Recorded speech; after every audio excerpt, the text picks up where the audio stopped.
Hola, muy buenas tardes, estimados televidentes y radioyentes. Comenzamos ya nuestra mesa redonda, comenzando la semana. Y a propósito de los acontecimientos que marcaron el fin de semana en el país, que tienen que ver con las elecciones en Paraguay, donde la derecha lidió contra la derecha y por supuesto salió el candidato más a la derecha que se podía esperar. De los resultados de las elecciones en Paraguay y también de los acontecimientos en las últimas horas en la hermana República Bolivariana de Venezuela, donde ya el presidente Nicolás Maduro anunció su gabinete. Vamos a estar comentando también con el embajador de la República Bolivariana de Venezuela, Edgardo Ramírez, que estará con nosotros en la última media hora. Y Reinaldo Taladrí, en su sección de la esquina, se va a acercar a acontecimientos relacionados con lo que dijo recientemente el secretario de Estado de los Estados Unidos, John Kerry, a propósito de los resultados electorales en Venezuela y del triunfo de Nicolás Maduro. Y en el primer segmento me estará acompañando Nidia Díaz para abordar el tema de los resultados de las elecciones en Paraguay. Nidia, analista internacional, periodista que sigue habitualmente estos temas. Estamos así iniciando este programa, comenzando la semana con los acontecimientos más trascendentes del fin de semana en el mundo. Acompáñenos. Hoy en la mesa redonda. El presidente de Venezuela, Nicolás Maduro, anunció este domingo a su gabinete para el recién iniciado periodo de gobierno. Miles de paraguayos eligieron presidente, vicepresidente, senadores, diputados y representantes del Parlamento del Mercosur.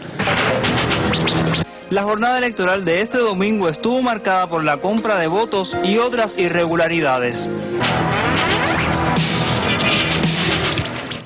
Y como es habitual en nuestra mesa redonda, antes de entrar en materia de los acontecimientos que comentaremos, vamos a la noticia del día. Y algunos dirán, esta noticia la vi ya ayer o antier o la pasada semana. Otro tiroteo en otra ciudad norteamericana, 5 muertos en un tiroteo en Seattle, en el estado de Washington. Dice que la policía informó que 5 personas murieron en un nuevo tiroteo en un complejo de apartamentos al sur de Seattle. Y entre las víctimas hay un sospechoso que fue baleado por los agentes de la policía, pero con más detalles, tal cual lo vieron las televisoras extranjeras.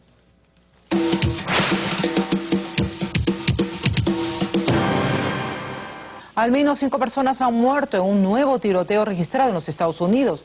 Los cadáveres han sido localizados en un complejo de apartamentos en el sur de Seattle. Según la policía, recibió una llamada de que se habían escuchado disparos en la zona en torno a las 9:30 de la noche, por lo que acudieron de inmediato al lugar. Los cadáveres han sido localizados en distintas partes del complejo. La policía batió a tiros a un sospechoso que se encontraba en el lugar de los hechos, después de que se desatara un tiroteo aún por causas desconocidas con los agentes. Bueno, estos son los acontecimientos, como siempre la solución. Bueno, se dice incluso que uno de los sospechosos de las explosiones en Boston tendrá que declarar ahora por escrito por las malas condiciones en que está debido al modo en que lo detuvo la policía. Pero son acontecimientos a los que daremos seguimiento en próximas mesas redondas aquí. Así que ahora, terminado el segmento de la noticia del día, vamos a nuestros temas de hoy. Hablemos de las elecciones en Paraguay. Están invitados.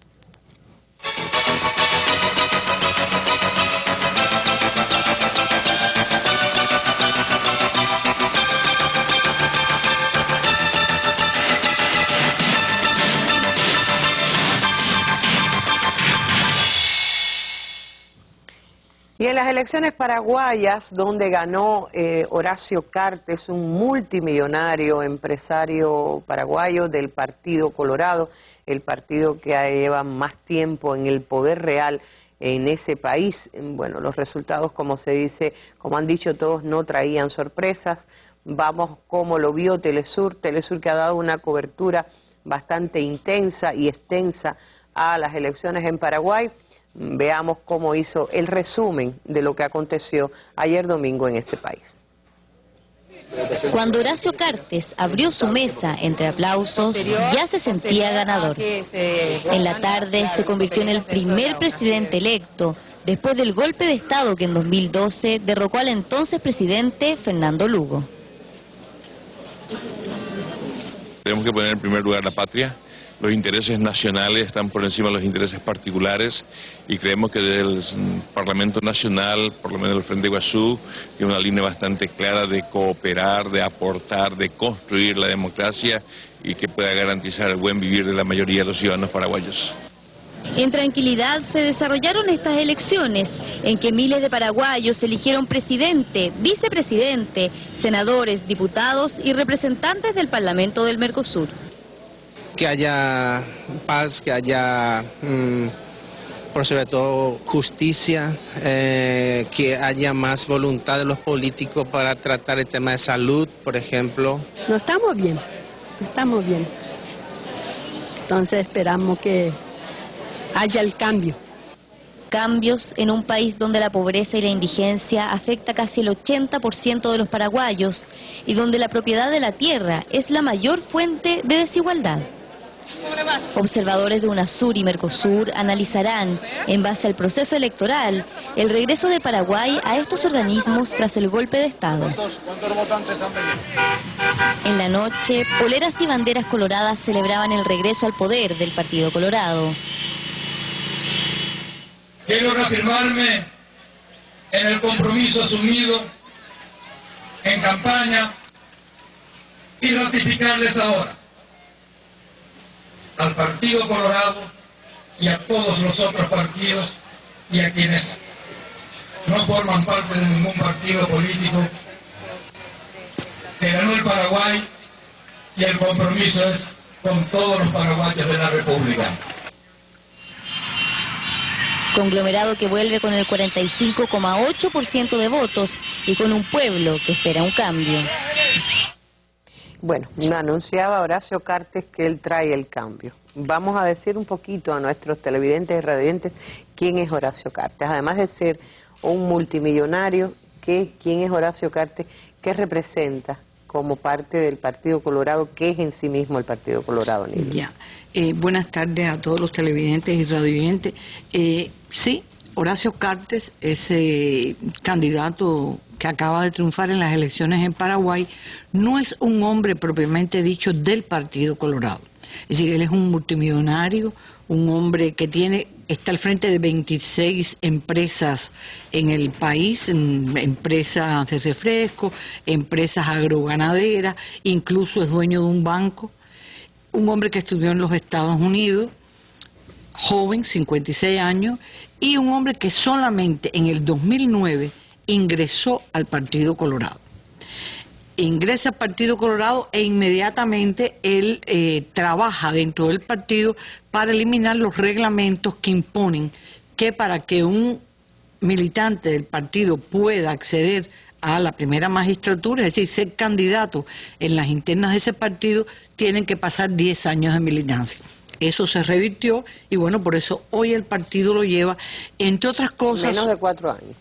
Menos de 4 años, entre otras cosas porque al ser un hombre que se presenta como un hombre de éxito, un empresario, un gestor económico, como se suele llamar ahora en los términos estos de la economía global, de mucho empuje y de muchos resultados, pues el partido lo lleva como su candidato un poco para minimizar el símbolo y la imagen que representa para Paraguay el Partido Colorado. Hay que decir que este partido es un partido que estuvo 61 años en el poder, de los cuales 35 fue a través de una dictadura, la dictadura de Stroessner, Colorado también, y que en la llamada transición democrática, después que se le da a Stroessner un golpe de Estado, entre los mismos que antes formaban parte de su régimen, pues salen también 2 colorados como presidentes del país. Es decir, que es un partido que estuvo en el poder desde el año 47 hasta el año 2008, en que una alianza, la Alianza Patriótica para el Cambio, que presidió el obispo de los pobres, el expresidente Fernando Lugo, logra sacarlo del gobierno, aunque no del poder. Si el Partido Colorado está muy claro, es un partido que tiene una estructura partidista muy grande, muy extendida a lo largo y ancho del país, y por supuesto con una política tradicional clientelista, prebendaria, corrupta, porque no podemos obviar eso, aun cuando este hombre llega ahora a las elecciones, al gobierno y por supuesto al poder, que detrás de él está esa maquinaria, pero no podemos ignorar quién es ese partido, o sea, qué ha sido ese partido hasta el día de hoy. Por lo tanto, es un hombre que llega con todo ese arrastre. Hay que decir que en Paraguay hay una cosa muy sintomática. Hasta el 2008, todo el mundo en Paraguay, de una forma o de otra, formaba parte del Partido Colorado. El que no lo era por militancia, lo era porque para ocupar un cargo público, un simple empleado, un sereno de una institución estatal, tenía que ser del Partido Colorado. Las cédulas de su familia tenían que entregarse al Partido Colorado. Sí, el Partido Colorado controlaba la vida de ese país. En ese contexto, ¿cuál era el papel del Partido Blanco? ¿Será el que hizo el Partido Blanco o liberal? El Partido Liberal Radical Auténtico, como también llamado Partido Blanco, era en la época ya de Stroessner, es decir, en los 35 años del régimen de Stroessner, era el único partido de la oposición permitida en esa época. Con lo cual estamos hablando de un partido disque socialdemócrata, de centro derecha, quizás algunos de sus cuadros o militantes estaban un poco más hacia la izquierda, pero en general es un partido de centro derecha bastante light, bastante pasado por agua, cuando el régimen de Stroessner, que descabezó al movimiento revolucionario, al movimiento obrero, al Partido Comunista, le permitió una oposición dentro de esa estructura dictatorial. Y el gran aporte del Partido Blanco parece haber sido para estas elecciones, digo, el aporte que hizo Federico Franco, que era liberal, era blanco, ¿no? Indiscutiblemente. Terminó siendo el que puso la rampa de lanzamiento para así mismo. Yo digo que es la bisagra que le abrió la puerta a la derecha. Indiscutiblemente el Partido Liberal Radical Auténtico, incluso ni siquiera cuando ese llamado tránsito o mal llamado tránsito hacia la democracia, ni siquiera en esas primeras elecciones logró la primera magistratura del país, que cuando entonces era Domingo Laíno, el líder del PLRA, no logró esa magistratura, la logró Juan Carlos Guasmosi. Después vino Nicanor Duarte. Es decir, que el Partido Liberal Radical Auténtico, para insertarse en el escenario nacional, en el escenario político nacional, se vio obligado a acompañar a la Alianza Patriótica para el Cambio que presidía Lugo, y puso, para llevar el arrastre de su militancia, una militancia organizada, disciplinada, que por supuesto iba a votar por lo que dijeran sus cuadros fundamentales dentro de la Alianza Patriótica para el Cambio. Bueno, pues puso a Federico Franco, el hombre que le permitió a ese Congreso, que como hoy estuvo y está en manos de blancos y colorados, y fue el hombre que hoy le posibilitó a Horacio Cortés la llegada al Cartes. Pero de todas maneras, poder. Lugo acaba de ser elegido como senador. Lugo ¿Sería una voz disonante dentro de ese Congreso? Por supuesto que cualquier voz que venga, bueno, del Frente Guazú, que es el que llevó a Lugo con el número 1 en la lista de los senadores, que logró incluso 5 escaños en el Senado y otros tantos en la Cámara, pero no llegan a ser ni siquiera lo que ellos pensaron de una mayoría simple. Es decir, colorados y blancos se han distribuido el 80 y tanto % de los escaños en el Senado, mientras que el Frente Guazú, que es el que llevaba a Guasmosi y que es el que verdaderamente lidera Fernando Lugo, pues junto con Avanza País, también, que es un desprendimiento de aquella Alianza Patriótica para el Cambio que lo conduce Mario Ferreiro, un conductor de la televisión, no llegaron, o sea, creo que llegaron a los 9 escaños, dentro de 45 senadores, y que aun cuando no son ni siquiera una mayoría, ni siquiera relativa, pero sí estando allí, bueno, serán los veedores de los intereses de la población. Bueno, en definitiva, decía unas elecciones que fue derecha contra derecha, estaba cantado lo que iba a acontecer. Lo que no ha dejado de señalar ningún medio serio de prensa están las acusaciones que siempre se han hecho del método, de los modos en que se ejerce la votación en la democracia paraguaya. Nadie cuestiona los resultados de sus elecciones, pero están pasadas también por la observación de mucha gente y de la propia experiencia de la historia paraguaya, que cuenta de cómo se relaciona la corrupción con el voto en ese país. Vamos a ver este reportaje del periodista, del estudiante de periodismo Oscar Figueredo, y enseguida volvemos con el tema sobre la mesa. Para algunos, la corrupción parece haber ganado en Paraguay. Según informes de observadores internacionales, la jornada electoral de este domingo estuvo marcada por la compra de votos y otras irregularidades. Según un video filtrado poco antes del día de las elecciones, el senador Silvio Velar, del Partido Colorado, le ofreció a 2 dirigentes campesinos del Partido Liberal unos $50 por cada votante que se quedara en su casa, a los que este sábado habría que pintarles el dedo como señal de que en realidad sufragaron. Siempre hay compra de cédula, compra de votos, ¿verdad? Es por la necesidad misma de la gente. Ellos agarran, total, al final es la plata del pueblo lo que se le da al pueblo otra vez, ¿verdad? O sea, son platas que uno no sabe de dónde salió, ¿verdad? Sin embargo, estos no son los únicos ejemplos de corrupción. Entre las faltas electorales más comunes destacan además la destrucción de registros de datos, la venta de alcohol cerca de los circuitos de votación y la perturbación del orden público. Asimismo, se denuncia el uso de bolígrafos con tinta que desaparece para inhabilitar la firma del presidente de la mesa, entre otras maniobras.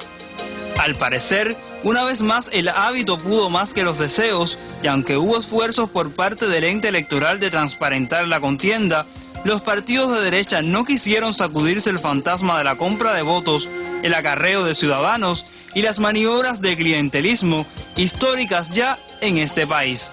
Oscar Figueredo Reinaldo, especial para la Mesa Redonda. ¿Cómo queda el Paraguay ahora? Yo siento que queda un poquito igual o muy parecido al Paraguay que sacó a Lugo con esos métodos tan raros de la presidencia, con el llamado golpe parlamentario. ¿Volverá la institucionalidad a partir de estas elecciones? Parece que sí. El entrada del reingreso a Mercosur o a UNASUR. ¿Cómo ves tú el futuro de Paraguay a partir de la elección de Cartes? Mira, hay una cosa que es cierta, es decir, los bloques regionales le exigieron al Paraguay elecciones libres, populares, después del golpe legislativo que se le dio a Fernando Lugo y que se llamó incluso golpe exprés porque no lo dejaron ni hablar, fue en horas que destituyeron al presidente. Bueno, ha habido elecciones en el Paraguay, ha habido elecciones que aparentemente han sido elecciones tranquilas, normales, dentro de la normalidad paraguaya. Lo ha dicho ahora mismo un entrevistado, que Paraguay es un país, es uno de los 4 países más pobres del continente. Un país donde es normal que el pobre, para comer, venda su cédula electoral. Es normal que partidos como el Partido Colorado, y soy testigo de eso porque participé como periodista en esas primeras elecciones de la transición democrática, que montan en camiones a los campesinos, a poblaciones marginales de Asunción y de otras ciudades del país, y les entregan nylon con galletas, con chocolate, con latas de leche, y los llevan a votar, pero no a un colegio. Los montan, los bajan, los suben y los vuelven a bajar en distintos colegios.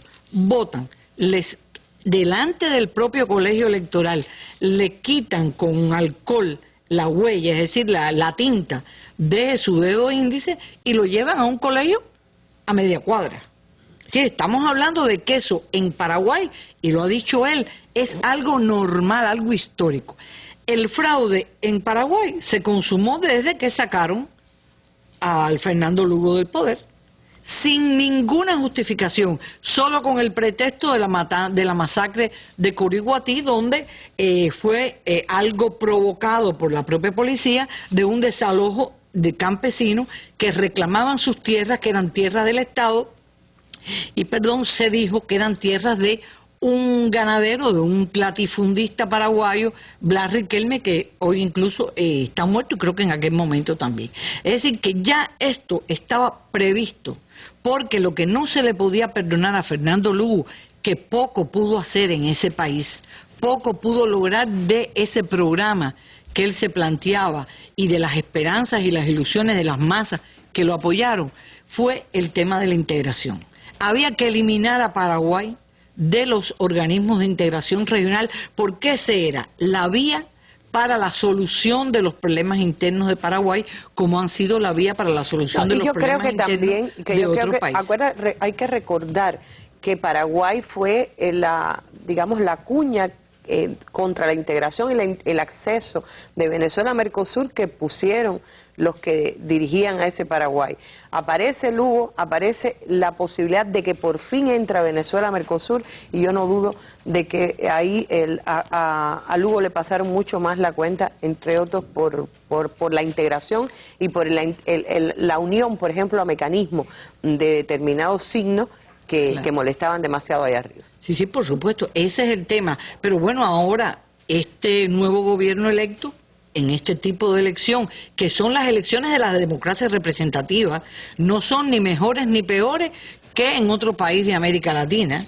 Son las democracias de la camisa de fuerza que impone el tipo de democracia esta que Estados Unidos le ha impuesto al continente. Bueno, ya esos están. Pero ahora cuando lleguen ese Congreso, que fue el mismo que sacó a Fernando Lugo de la silla presidencial, tiene ahora que llegar, indiscutiblemente llegará, porque aun cuando sea un gobierno que lo que ha es legitimado el golpe contra el presidente Fernando Lugo, bueno, pues cuando llegue a Mercosur, porque llegará, como llega UNASUR, tendrá que hacerlo, pero con un Mercosur que ya tiene a Venezuela. Ellos son los mismos que ayer se opusieron a esa entrada. Por eso sacan a Fernando Lugo, pero si quieren entrar en Mercosur, ya se encuentran con Venezuela dentro del Mercosur. Es un Mercosur distinto, indiscutible. Un Mercosur, incluso es un Paraguay distinto, aun cuando haya vuelto al poder el Partido Colorado. Es distinto porque ya nada es igual en América Latina, indiscutiblemente. Podrán haber flujos y reflujos, como que es la palabra que tú dices que me gusta, podrá haber retrocesos y avances, pero ya las masas saben que hay cosas que se pueden decir y que se pueden alcanzar.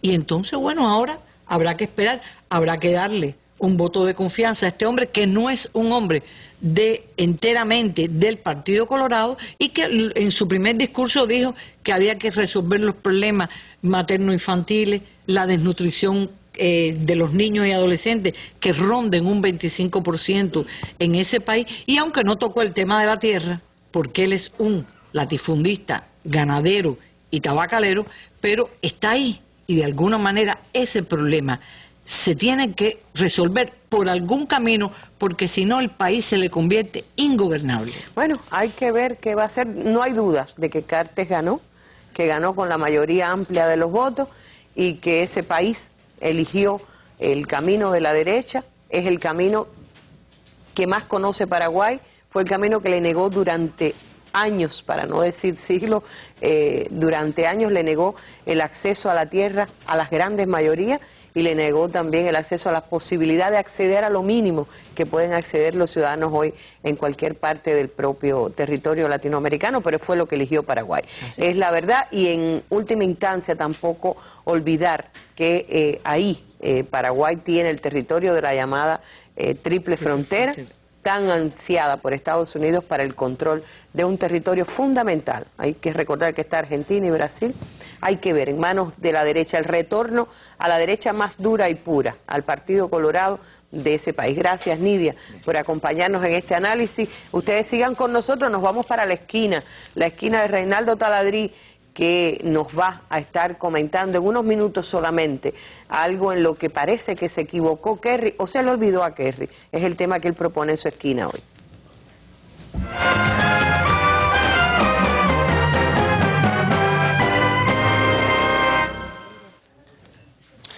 efectivamente estamos en la esquina. Bueno, están viendo ahí de qué se trata, esto es una pregunta.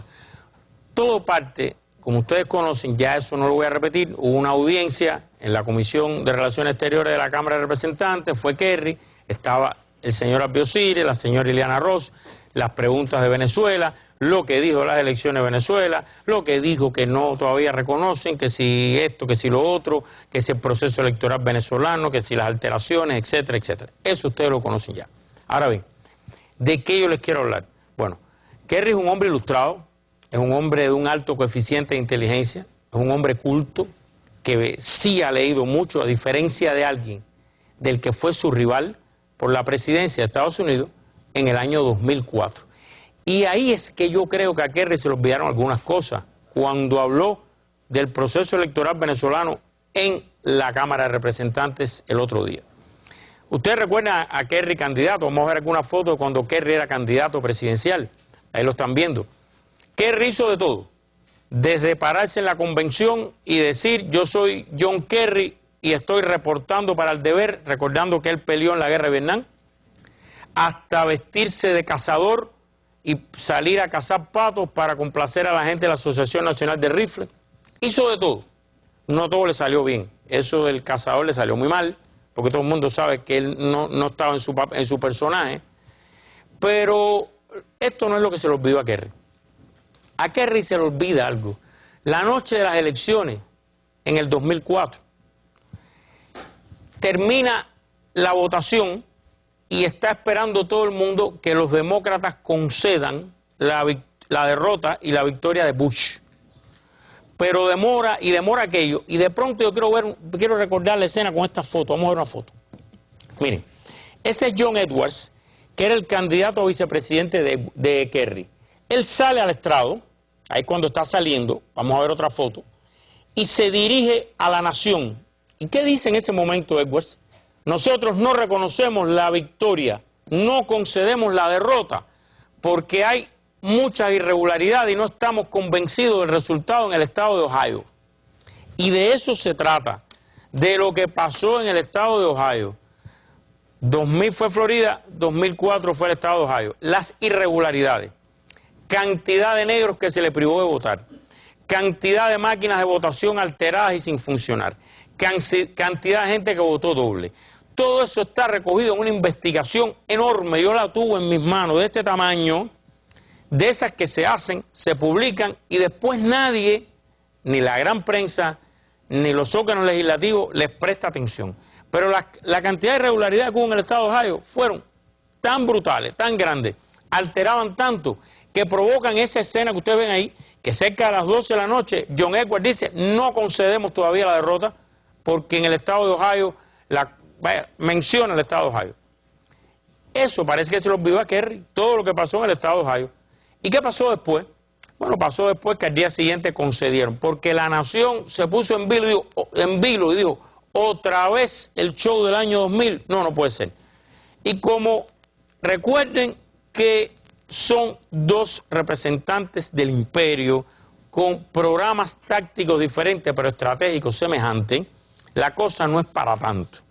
Y pueden haberse privado el voto a miles de negros en el estado de Ohio, se pueden haber alterado máquinas en el estado de Ohio, se pueden haber hecho dejar de funcionar máquinas para alterar votaciones, se puede votar doble, pero eso no es muy importante. Lo importante es que el sistema continúe. Eso parece que se le olvidó a Kerry cuando habló de elecciones. Y hablando de que el sistema continúe, yo quiero ver esta foto del año 2000 en el Congreso. Miren esta foto. ¿Saben qué cosa es este momento? Allá atrás está parado Albert Gore. ¿Qué está pasando ahí en el año 2000? Ese es el momento en que Albert Gore, que fue candidato presidencial demócrata en el 2000, el del recuento de votos, el de los 537, el de la Florida, el de la apelación a la Corte Suprema, el que dijo que estaba fuertemente en desacuerdo con la decisión de la Corte Suprema, el que todo el mundo sabe y dijo y todo el mundo lo sabía, todas las irregularidades, fraude, boletas ausentes, boletas alteradas, etcétera, que hubo en el estado de la Florida. Bueno, en ese momento él está en el Congreso reconociendo y certificando, como vicepresidente que es, mírenlo ahí en ese momento, él certifica la victoria de Bush. Se paran dos congresistas negros, creo que fue Maxine Waters una de ellas, y le gritan, apele, vamos a apelar, se lo gritan ahí en ese momento, y él ignora olímpicamente a los congresistas negros que saben, como mucha gente, todo lo que pasó en la Florida, todo lo que pasó con los negros en la Florida, todo lo que pasó con las máquinas de votación, todo lo que pasó con el recuento, todo lo que pasó con las turbas que ellos contrataron para intimidar en colegios electorales. El Partido Republicano en el año 2000 organizaba grupos donde incluso había abogados que iban a los colegios electorales y armaban una, ¿cómo se dice? Guarimba. Se dice ahora, no, bueno, aquí ustedes conocieron la palabra, bueno, hacían tremendas guarimbas en los colegios electorales en la Florida. Uno de esos abogados, ¿saben quién fue? John Bolton, que después fue nada más y nada menos que embajador de Bush como premio en Naciones Unidas. Y llegaban y armaban gritos, intimidaban y ahí mismo se armaba una verdadera guarimba, ya que ahora es la palabra que hemos oído. Eso lo hicieron en el 2000 en la Florida. Y a Bush y a Gore ahí está reconociendo. ¿Qué está certificando? Que si el sistema tiene que seguir. El sistema está más allá de los intereses individuales. El sistema está más allá de las dos salas, de los dos partidos imperiales. Y a pesar de los gritos aquellos de los congresistas negros que le gritan en la sesión aquella, él certificó ahí la victoria. Que él, bueno, ustedes no recuerdan el documental famoso después de Gore de la tierra y la ecología, como él se ríe. Bueno, cuando fui electo, no, yo no fui electo presidente. Todo el mundo sabe que él ganó la elección. No porque sacó 200,000 votos más, sino porque la ganó incluso en la Florida. Pero eso se lo olvidó a Kerry. Y también se le olvidó algo, fíjense cómo se lo ha encadenado todo. Vamos ahora a ver un grupo de imágenes de estas últimas elecciones, año 2012, de nuevo en el estado de la Florida. ¿Qué pasó ahí? Bueno, que eran las 12 de la noche, ya había ganado Obama y la Florida tenía colas todavía, la gente estaba en las calles, no podían votar, esas son de por el día, pero a las 12 de la noche la gente hubo que cerrar los colegios de la Florida y el conteo porque todavía había gente sin votar. ¿Y qué pasó? Que en ese momento Gore, que ya no es vicepresidente, ya no tiene que certificar, ahora tenía un canal de televisión, estaba hablando, hace una declaración que si usted se la pone en boca a un izquierdista peligroso para los intereses de Estados Unidos, hubiera pensado que lo dijo.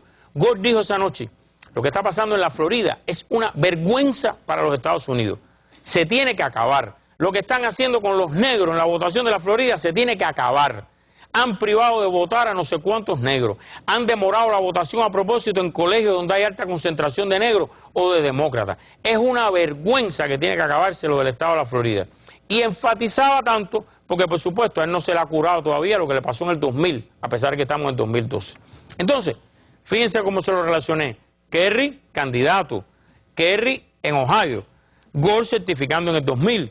Y Gore después diciendo en la Florida, sangrando todavía, lo del estado de la Florida se tiene que acabar. Yo recuerdo aquella noche, yo recibo eso casi en vivo cuando lo dice Gore, y lo dije al aire, porque se caía de la mata que Gore estaba hablando, además hablaban específicamente de la Florida, con pasión, recordándose lo que pasó. Todo esto se lo olvidó a Kerry. Todo esto se lo olvidó a Kerry cuando analizó las elecciones de Venezuela. El conteo no es automatizado. Ustedes no se acuerdan del conteo aquel mirando boleta a boleta y los shows que se armaban, las guarimbas en cada colegio electoral en la Florida cuando hacían aquel recuento. No se acuerdan todas las intimidaciones. Bueno, todo eso se lo pidió a Kerry, que repito, es una gente ilustrada, es una gente muy culta y muy cultivada. No cabe que sea Bush al que se lo olvidó o que tenía el libro al revés como Bush. No, ahí sí no cabe eso. Ahí en este caso no cabe. Y termino. Esto es de este siglo. Si vamos al siglo XX, la tarea es larga, no alcanza la sección. Ya ahorita viene el coordinador y me dice 0-0 porque no alcanza. Nada más que averigüen cómo John Kennedy ganó el estado de Illinois. Averigüen si Sam Giancana, el gran jefe mafioso, le regaló el decisivo estado de Illinois frente a Nixon. Averigüen cómo Kennedy ganó el estado de West Virginia. Averigüen si fue Sam Giancana, uno de los grandes jefes mafiosos de la historia de Estados Unidos, el que le regaló el estado de Virginia, a cambio que los dejaran tranquilos después. Como no los dejaron tranquilos, hay quien dice que es una de las causas de la muerte. Averigüen cuántas cosas pasaron, averigüen en el 68, también pasaron algunas cositas raras ahí con Nixon. Se le olvidó a Kerry qué pasó en Watergate. Es verdad que al final el presidente tuvo que renunciar, pero pasaron tantas cosas. Bueno, pasó la elección y no pasó nada. Miren cómo se le olvidaron cosas de este siglo. ¿Para qué ir al siglo pasado? Así que, como dice el cartelito que está atrás, lo que se le olvidó a Kerry es lo que hemos hecho hoy en esta esquina. Así que regreso a la mesa.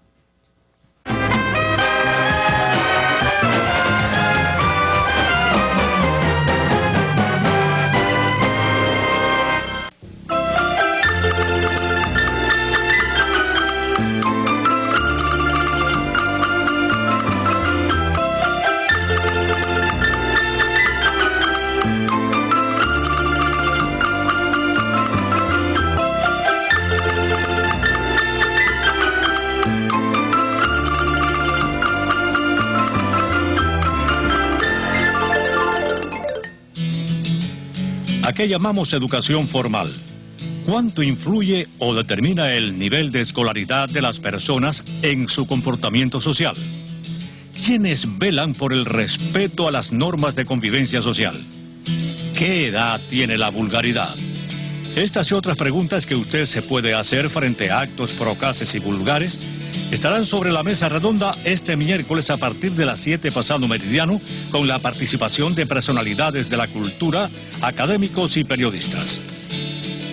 Si usted desea participar con su opinión o interrogante, puede llamar al teléfono 646-5900 o escribir al correo electrónico mesarredonda@enet.cu o a nuestro sitio web mesarredonda.cubadebate.cu.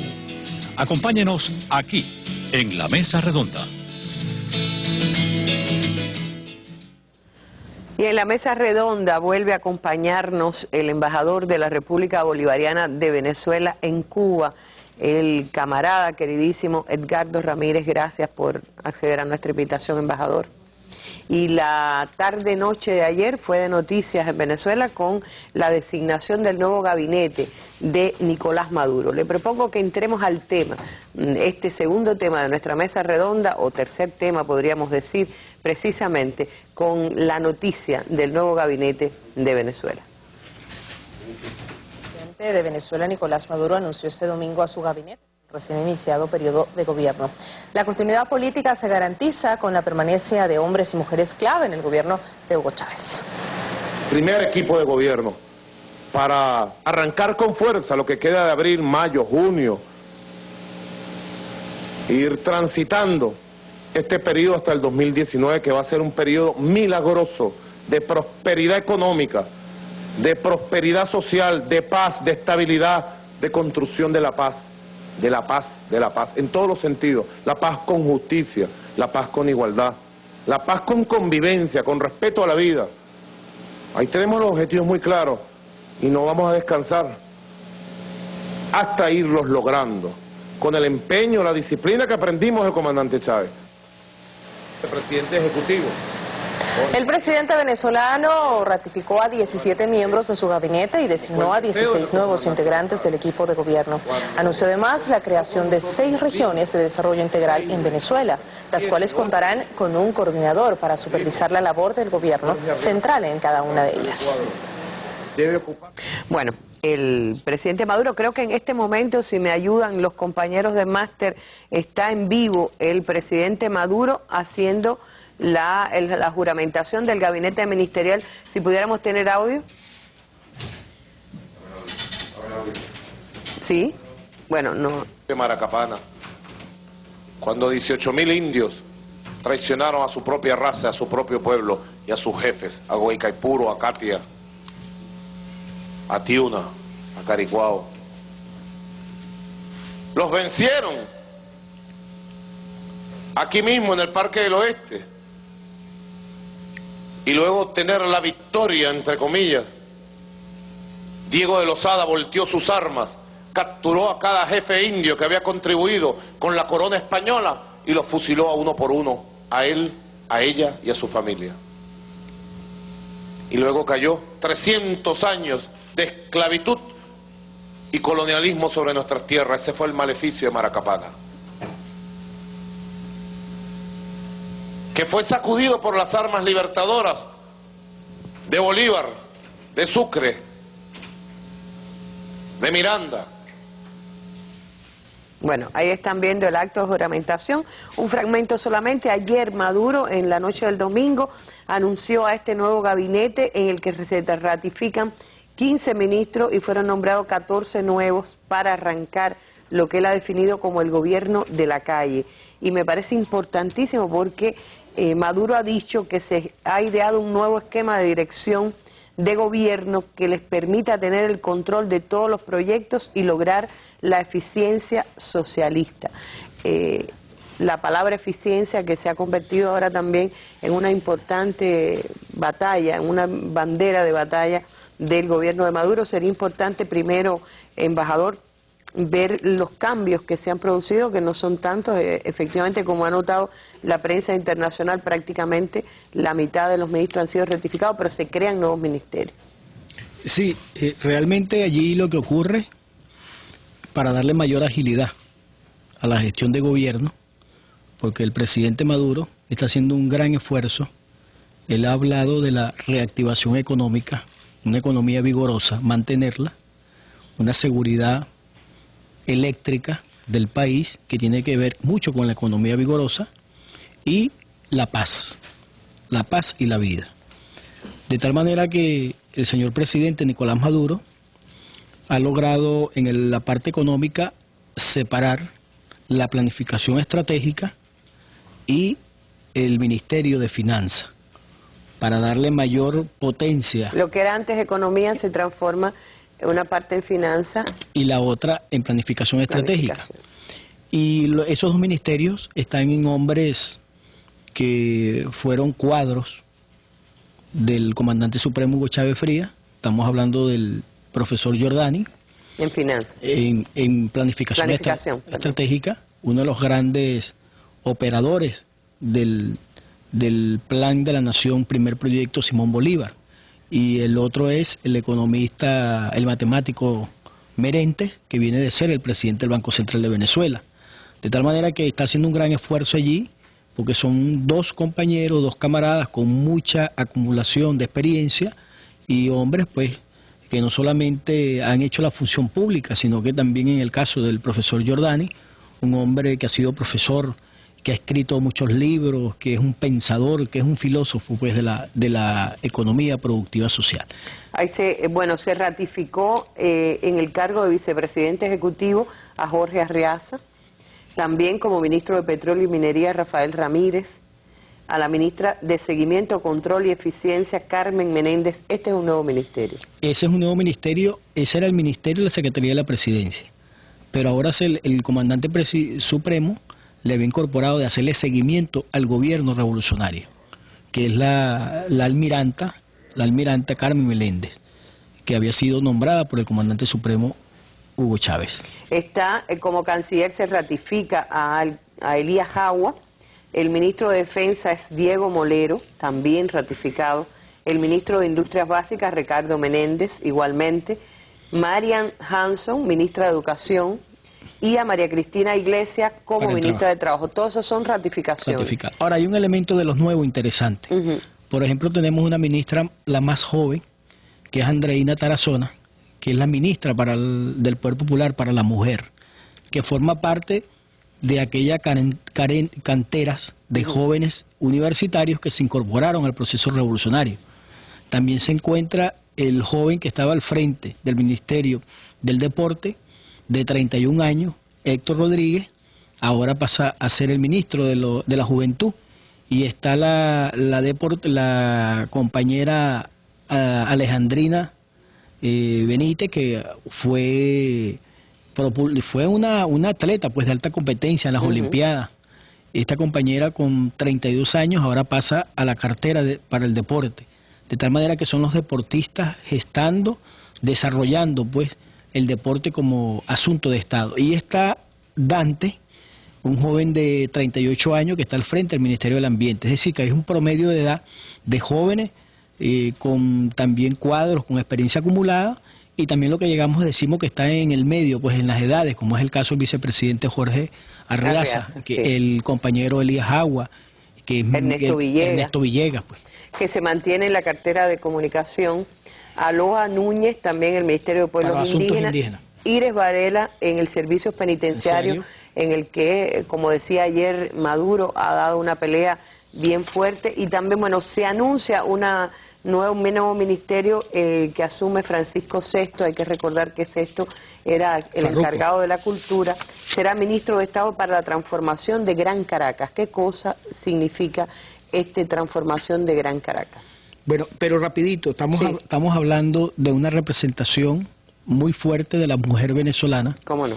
En el tren ministerial y también en las áreas de desarrollo integral. Es decir, que la presencia de que el comandante supremo había dicho que la revolución socialista bolivariana de Venezuela era una revolución feminista. Y aquí el compañero presidente Nicolás Maduro, manteniendo pues esa continuidad, allí está pues presente. Cuando se habla de los asuntos de desarrollo integral, son áreas importantes del país. El país tiene un área que es la área del centro, donde está la mayor número de pobladores, es decir, la Gran Caracas, y allí el compañero Farruco, porque esa es la principal área con mayores problemas de vivienda.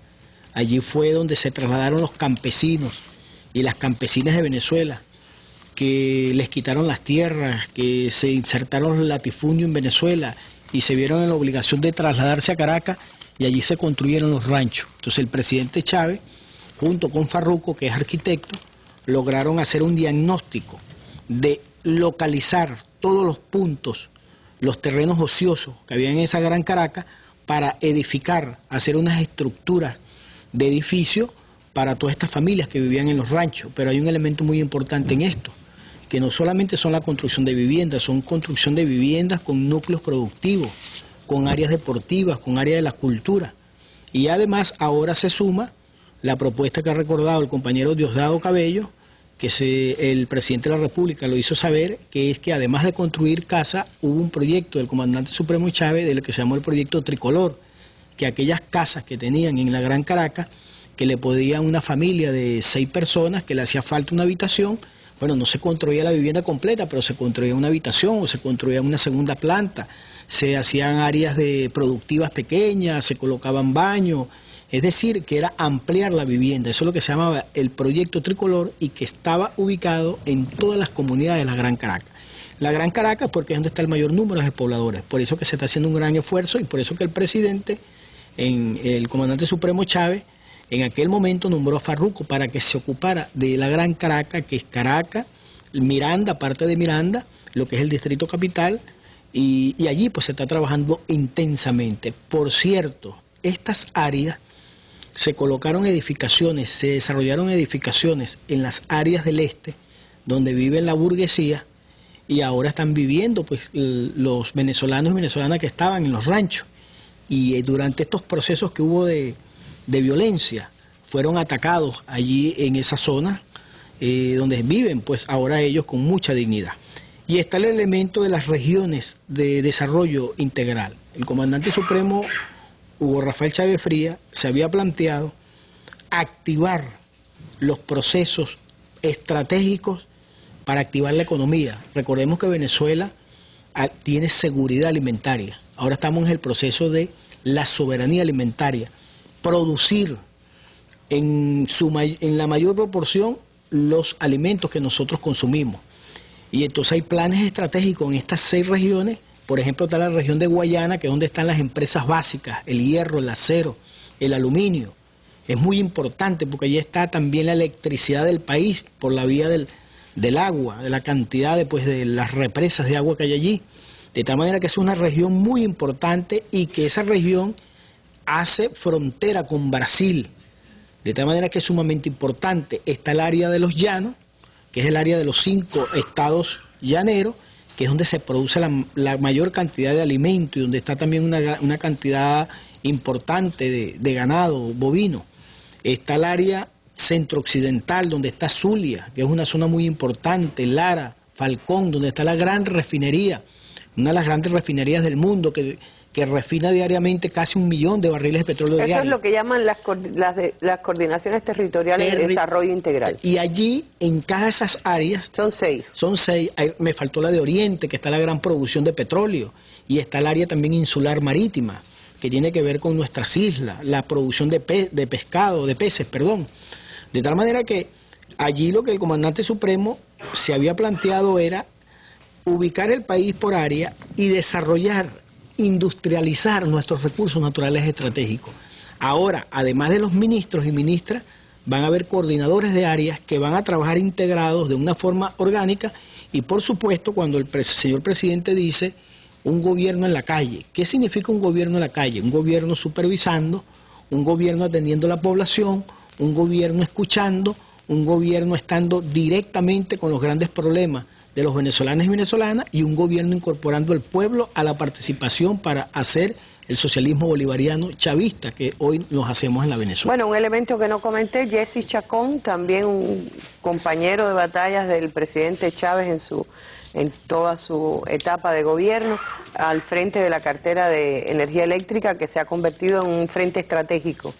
Tan estratégico que va a estar acompañado con un secretario ejecutivo, que es el general Barrientos, que forma parte del Estado Mayor de las Fuerzas Armadas Bolivarianas, porque el señor presidente se planteó que se va a acabar pues, el saboteo que hay eléctrico, porque eso influye no solo en la calidad de vida de los venezolanos y venezolanas, en el sentido de estar bien pues, en su casa, con sus servicios básicos, sino que también influye de manera determinante en la industrialización y en la reactivación del aparato productivo.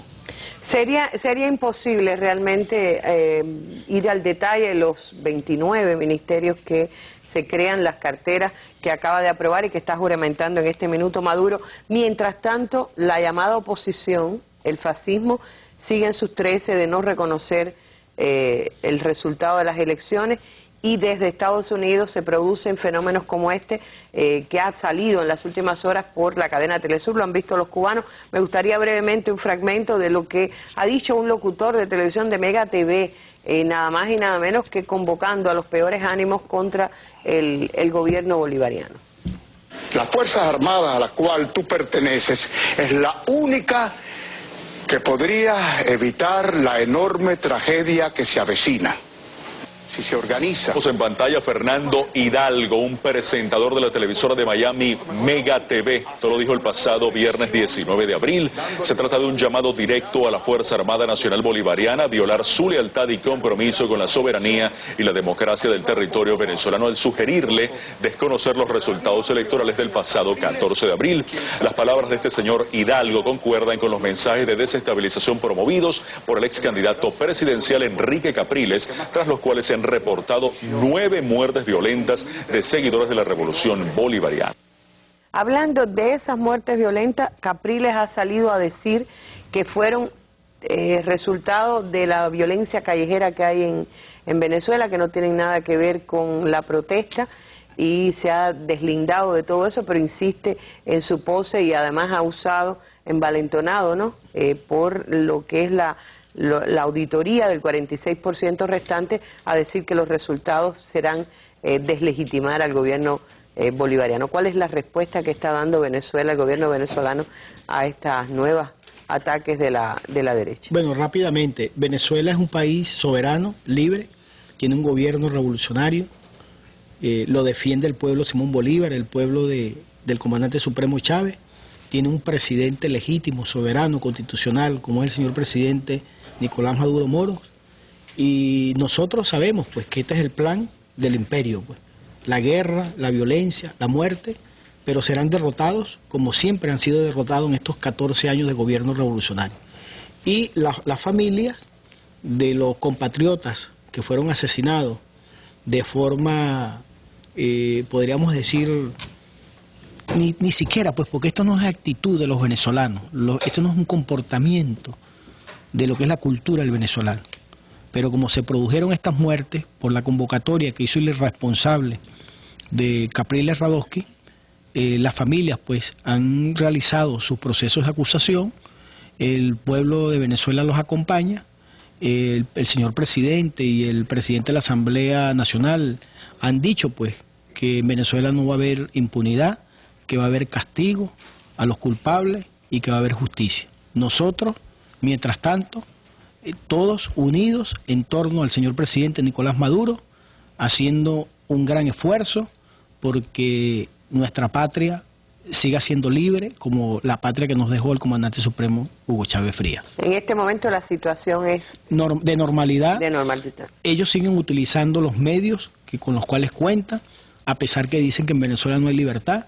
Ellos dicen lo que quieren, las mentiras que dicen a diario, las 24 horas del día, pero sin embargo, pues, es más poderosa en este momento y para siempre la fuerza, la moral revolucionaria, bolivariana y chavista del pueblo de Venezuela.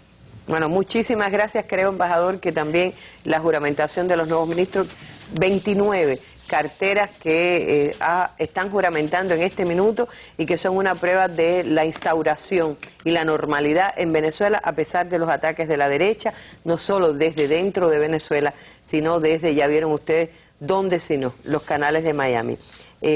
Al presentar a este equipo, dijo Nicolás Maduro, es un gran equipo de hombres y mujeres, le pido el apoyo de todo el país y previo a las designaciones, dice, exhortó a aislar a los violentos, a los que se disfrazan de demócratas y debajo llevan un cuchillo. No puede haber impunidad por los crímenes cometidos. Yo quisiera despedir brevemente con una de las frases con que Cristina Fernández acaba de escribir una hermosísima crónica de su visita al Panteón, donde en el cuartel de la montaña, donde reposan los restos de Hugo Chávez. Lo publica hoy Cuba Debate, lo publica una parte importante de la prensa, y ha dicho Cristina Fernández, dice, Caracas, amanecí de nubes y me voy de sol, acabo de visitar el cuartel de la montaña, rodeado de barrios populares, se divisa Miraflores, me cuenta el jefe de la guarnición que Hugo siempre lo miraba desde su despacho.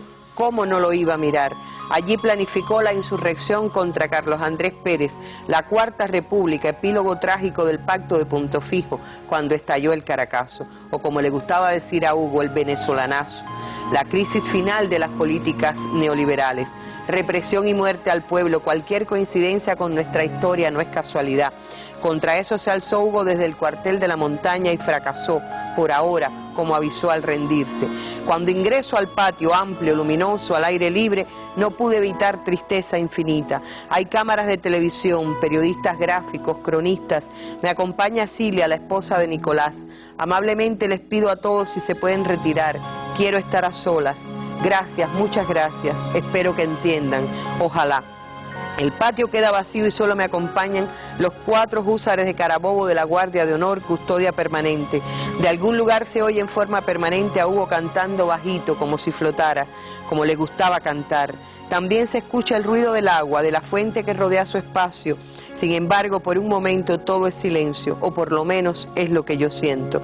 Solo escucho que junto conmigo lloran algunos de los húsares. Es extraño, hasta hoy no se me había caído una sola lágrima. Ni siquiera el 5 de marzo cuando me enteré, tampoco el 6 cuando le velé junto a tantos. En cambio, Florencia, en la misa de la Academia Militar, lloró tanto que se tuvo que ir porque se ahogaba. Y yo nada, era como si no quisiera admitirlo o aceptarlo. No sé, algún día si me decido, se lo explicaré a algún psicólogo o psicóloga. Estoy allí un buen rato, giro en torno al féretro de mármol una y otra vez y veo en la lápida una frase de un discurso de Hugo donde menciona a Ali Primera. ¿Que quién es Ali Primera? Un cantante popular venezolano, militante del Partido Comunista que murió el 16 de febrero de 1985, 16 de febrero, el día que nació mi hijo. Hugo partió el día que nació mi hermana. ¿Qué cosa? Cuando una se pone vieja, empieza con lo de las fechas. Y termina al final, luego de decir que recorrió el lugar y vio las fotografías de la vida de Hugo. La que más me conmovió, dice, es un inmenso mural. Hugo de espaldas, caminando bajo la lluvia, el 4 de octubre, en su último y más glorioso acto, que no fue, como algunos creen, su cierre de campaña, fue su último acto de amor. Lo supe más tarde cuando me enteré de sus terribles e insoportables dolores, de su sacrificio casi inhumano. Dios mío, le digo a Nicolás, este es su lugar.